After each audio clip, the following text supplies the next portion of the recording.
What happens when one of the most bankable stars in the world sits down for a routine morning show, only to be ambushed on live television? You're about to witness the collision of Hollywood glamour and daytime venom. Because Jennifer Lopez just faced one of the most uncomfortable interviews of her career. And it all went sideways from the very first question. If you think you've seen awkward, think again. Make sure to subscribe and let us know in the comments. Was this accountability or sabotage? Jennifer Lopez walked onto the View set that morning, expecting what she'd done 100 times before: promotion, applause, polite banter. She had a new project to push, tour dates to mention, and a carefully curated smile for every angle. The crowd was electric, fans screamed, phones were raised. Everything seemed business as usual, until she took her seat beside Joy Behar, filling in as the day's lead interviewer. And that's when the weather changed. Joy didn't offer a smile, barely made eye contact, just rifled through her notes like she was searching for ammunition. The red light blinked on. "So, Jennifer," she began, her tone flat, acidic, unmistakably loaded. Another romantic comedy. Another glamorous career woman finding love in a twist of fate. "Tell me, are you ever going to play a different character? Or are we just recycling the same movie with a new wardrobe?" The studio went dead quiet. Even the camera operators hesitated. Had they heard that right? Jennifer's iconic smile wavered, just for a second, before she locked into professional mode. "Well, Joy," she said, measured and composed, "stories about love are timeless. They connect across cultures and generations. And I've had the honor of working with talented writers and directors who bring something new to every script." But Joy wasn't done. She leaned back, scoffing audibly. "Talented writers, fresh stories," she asked, loud enough to echo. "Because from where I'm sitting, it looks like a formula. Successful woman, emotional baggage, handsome guy, roll credits. I mean, how many times can you play the same role before we start calling it autopilot?" The other co-host shifted nervously. Sunny looked ready to intervene, but Joy doubled down. Jennifer's posture changed, a subtle stiffening in the shoulders, her smile now thinner, sharper. "That's a reductive way to look at my work," she replied, voice calm but firm. "Every film is a new story, a new perspective. And beyond acting, I produce. I help shape these narratives from the ground up." Joy wasn't impressed. She raised her eyebrows, mocking. "Shape the narrative. Is that what we're calling it now?" she said, complete with air quotes. "Seems to me like you found something that sells, and now it's just rinse and repeat. Whether it's good for cinema or not. When's the last time you took a real risk? That hit." The air in the studio was razor thin now. Jennifer turned fully to Joy, and the mask finally slipped. "Joy," she said quietly, but with unmistakable steel. "I'm not sure what you're trying to do here, but I came to this show to share my work, not to be insulted by someone who's clearly not interested in listening." "Insulted?" Joy repeated. "I'm just asking the questions that everyone else is too afraid to ask. You've built a brand on being America's sweetheart. But let's get real. What's behind that image? What's left when the camera cuts and the makeup's gone?" Jennifer blinked, stunned. "Excuse me," she said, incredulous. "Are you implying I'm fake? That my work ethic, my discipline, my career, none of it's real because I don't fall apart in public?" Joy pressed on. "No, I'm asking if the image you project, the flawless icon, is just a performance. Because from the outside, it looks like a carefully managed PR machine. Multiple marriages, constant reinventions, always in the headlines. It's not a career. It's a campaign." The crowd gasped. Jennifer leaned forward, her eyes locked on Joy's. Her voice dropped, low, deliberate. "I've survived in this business for over 2 decades by working twice as hard, singing, dancing, acting, producing, touring, while people like you sit behind desks, tearing down women for daring to stay successful past 30. But Joy's smile vanished. "I'm not tearing anyone down," she said. I'm just not buying the fairy tale. You want applause for recycling the same image over and over, fine. But don't act like people questioning it is an attack. This isn't a question, Jennifer shot back.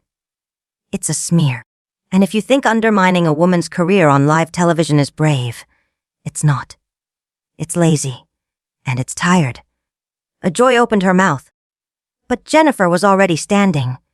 She pulled off her mic, her poise now volcanic. I've done hundreds of interviews in my life, she said. But I've never sat across from someone so determined to humiliate rather than understand. She turned to the producers. You can air this if you want. But let's call it what it is, not journalism, just petty, bitter provocation. And with that, she walked off the set, heels echoing across the stunned silence. The other co-host sat frozen. Joy stared straight ahead, jaw tight. The control room didn't know whether to cut to commercial or let it ride. Jennifer Lopez, global superstar, pop icon, movie mogul, had just walked off The View, and the internet would never stop talking about it. From where I'm sitting, Joy sneered. It looks less like professionalism and a whole lot more like desperation. The gasp from the audience was immediate, sharp, audible, almost involuntary. Even the production crew exchanged glances.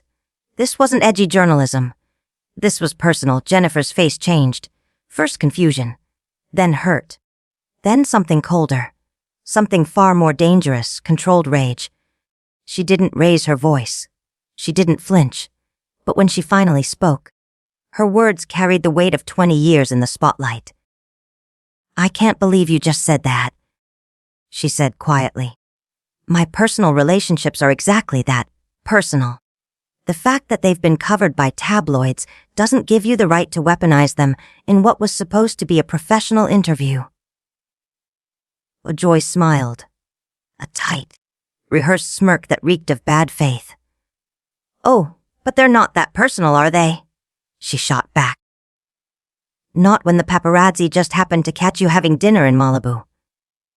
Not when every breakup comes with a press release. You can't court attention and then act like a victim when people ask questions. You can't have it both ways, Jennifer. Jennifer stood. Her chair scraped harshly against the studio floor, the sound cutting through the silence like a blade. You call this asking questions, she said, her voice sharp now, rising. This is character assassination disguised as journalism. I've done thousands of interviews, and never, not once, have I encountered this level of disrespect. Joy laughed again. That same smug, dismissive chuckle that had carried her through countless controversies. What's unprofessional? She snapped, coming on a national talk show expecting nothing but softballs and fake compliments. This is The View, not your personal PR campaign. The other co-hosts were now visibly uncomfortable. Sunny mouthed something to a producer. Sarah looked ready to cut to commercial, but Joy raised a hand, waving them off. She was locked in. You know what I think? Joy continued, her voice growing sharper. I think you're used to being treated like royalty. Untouchable, immune to criticism. But guess what? That era's over. Celebrity worship isn't journalism. And I'm not going to sit here and pretend your latest movie is some groundbreaking cinematic moment when it's clearly just another vanity project meant to keep your name on a marquee. Jennifer's hands were shaking. Not from fear, but fury. She'd had enough. You clearly have a personal issue with me, Joy, she said, her voice ice. And I'm not going to sit here and be your punching bag just because you think it'll get you trending on Twitter. Joy leaned in, condescending to the last syllable. Sweetheart, she said, voice dripping sarcasm, I don't have personal issues with people I don't know. What I do have are professional standards. And I refuse to play along with the kind of celebrity puff pieces that pass for interviews these days. The word, sweetheart, hit like a slap. Jennifer's eyes narrowed. And for a moment, just a breath. It looked like she might walk off the set, or worse, say something she could never take back. Instead, she inhaled, centered herself, and spoke with a clarity that sent chills through the room. You want to talk about professional standards? Let's talk. A professional interviewer prepares questions. A professional doesn't blindside her guest with personal attacks. And a professional certainly doesn't condescend to her guests like they're children who need to be taught a lesson. Joy's expression faltered, just slightly, before snapping back into place. "Oh, so now you're here to teach me how to do my job," she sneered. That's rich, coming from someone whose biggest acting challenge in the last decade was choosing which designer gown to wear to a premiere.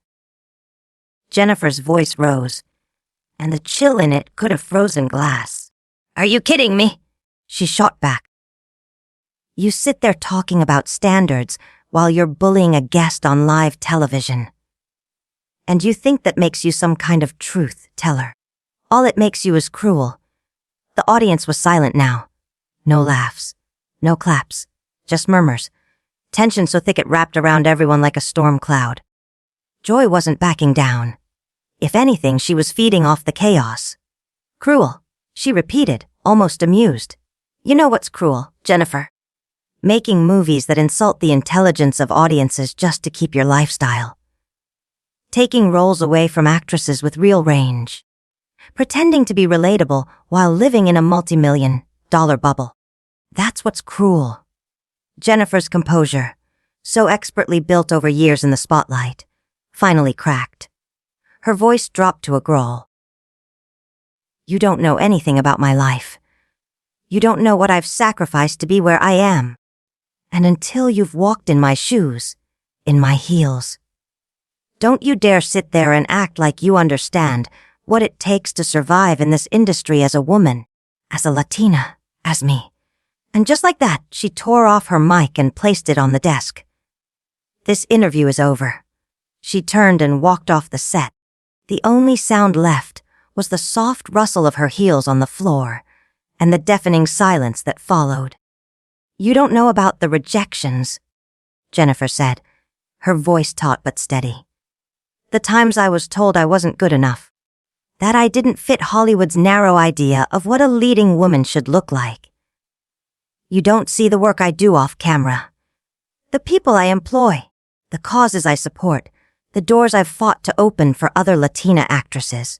For Joy rolled her eyes and waved a hand like she was swatting away a gnat.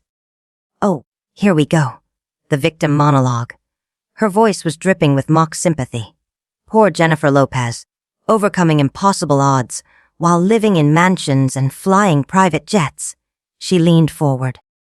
"Do you really think anyone watching this is supposed to feel sorry for you because Hollywood is tough?"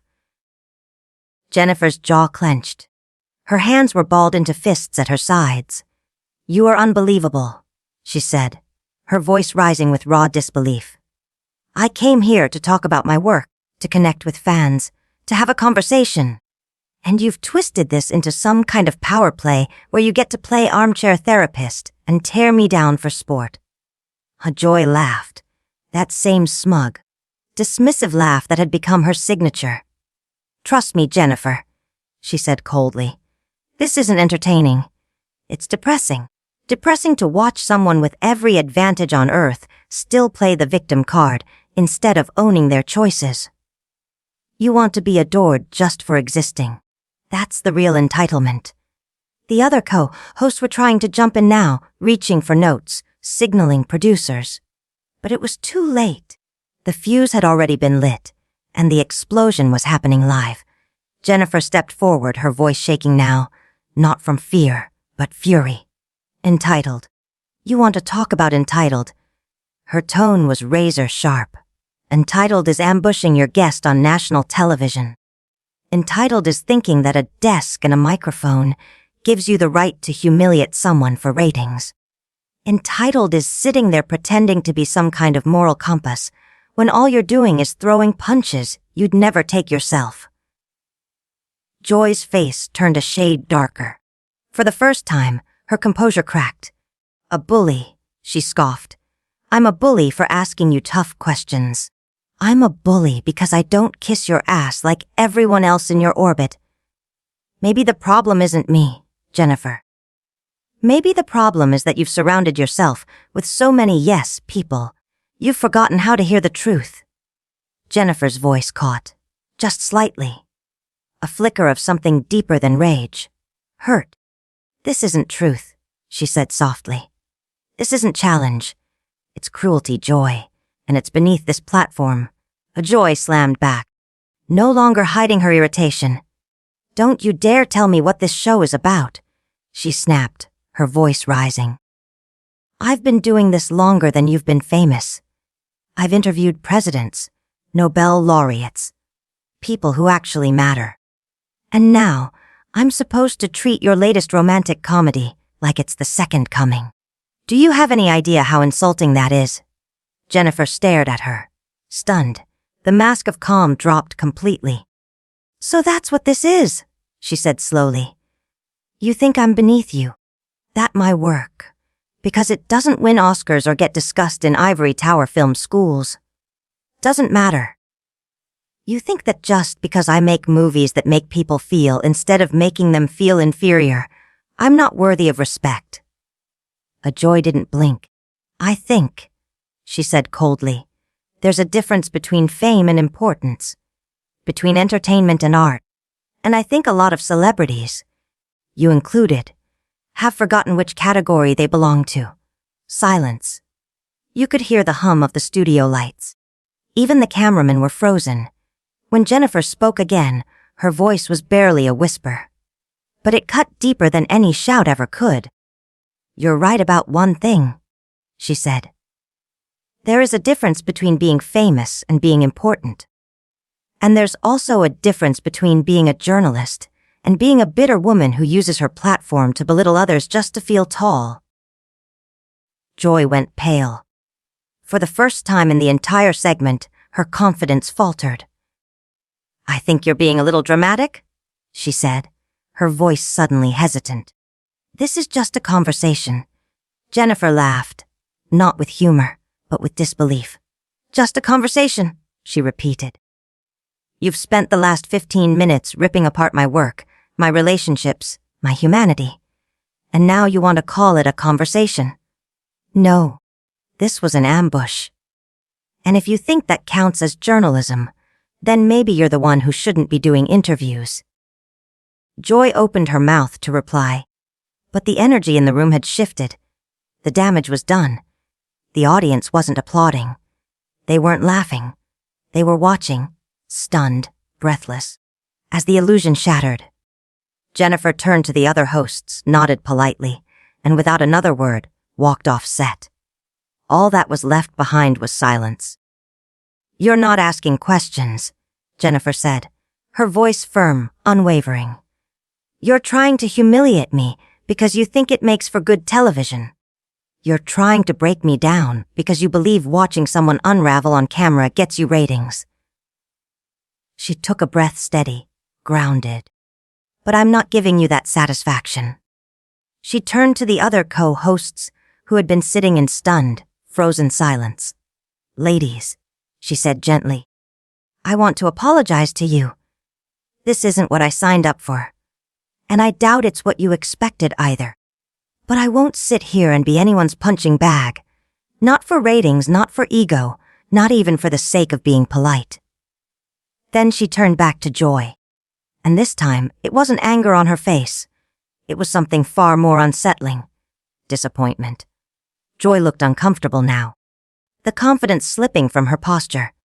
And as for you, Joy, Jennifer continued, I hope whatever fleeting satisfaction you're getting from this train wreck was worth it. Because this isn't journalism. This isn't professionalism. This is just mean. The cameras were still rolling, capturing every word, every micro-expression. Jennifer turned her gaze directly into the main camera, addressing the millions watching at home. To anyone watching this, please know, this is not what The View is about.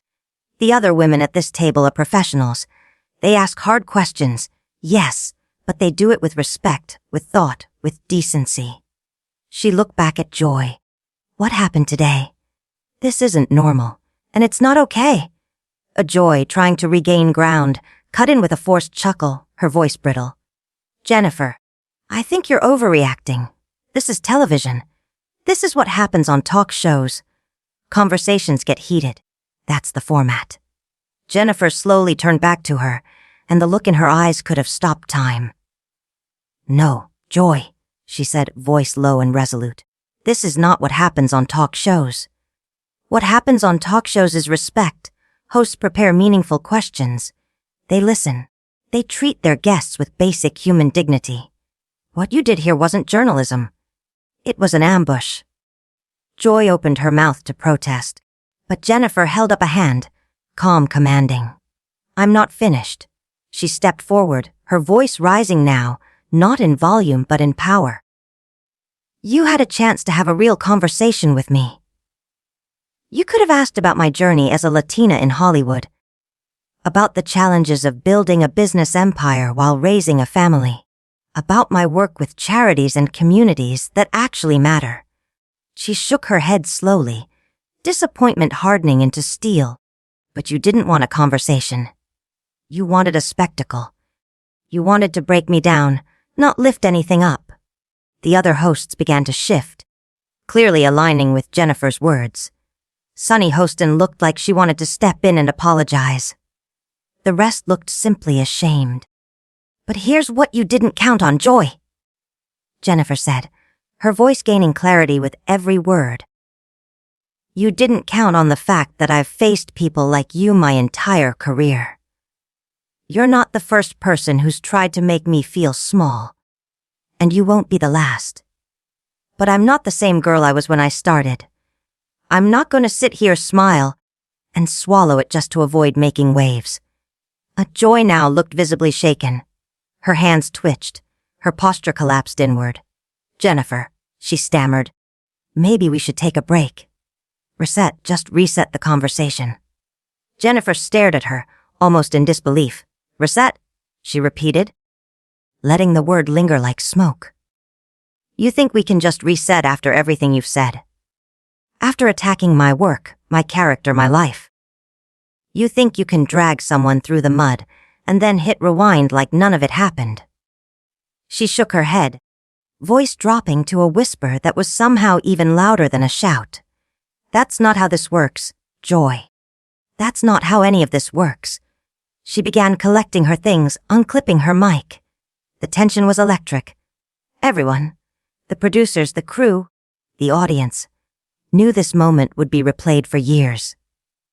Joy sat frozen in her chair, the full weight of what she'd set in motion, now crashing down on her. Jennifer paused one final time. You want to know what the real tragedy is? She turned to face the room. It's that you could have had a powerful, honest, inspiring moment today. You could have elevated the conversation, but instead you chose cruelty over curiosity, judgment over dialogue, ego over empathy. She looked Joy dead in the eyes. And that's the legacy of this interview. Not me walking off, but you tearing down what could have been something meaningful, just to feel tall. And with that, she walked off the set. No goodbyes, no smiles, no fake laughter. Only the echo of her heels and the realization that the most talked about moment in talk show history had just unfolded live. You want to know what the real tragedy is? Jennifer asked, rising slowly from her chair. Her eyes were locked on Joy, her voice a mixture of calm devastation and moral clarity. The real tragedy, she said, is that you had a platform, a voice, influence, and you used it to tear another woman down. She took a step forward, not threatening, but commanding. You had a chance to show young women watching at home that success doesn't have to come at someone else's expense. That powerful women can build each other up. Instead, you chose cruelty, you chose ego, and you proved the opposite. Joy's face had gone completely red. She looked as though she wanted to vanish into the upholstery. Jennifer, maybe I came on a little strong, Joy stammered. I was just trying to ask what people were thinking. Jennifer's voice cut through like glass.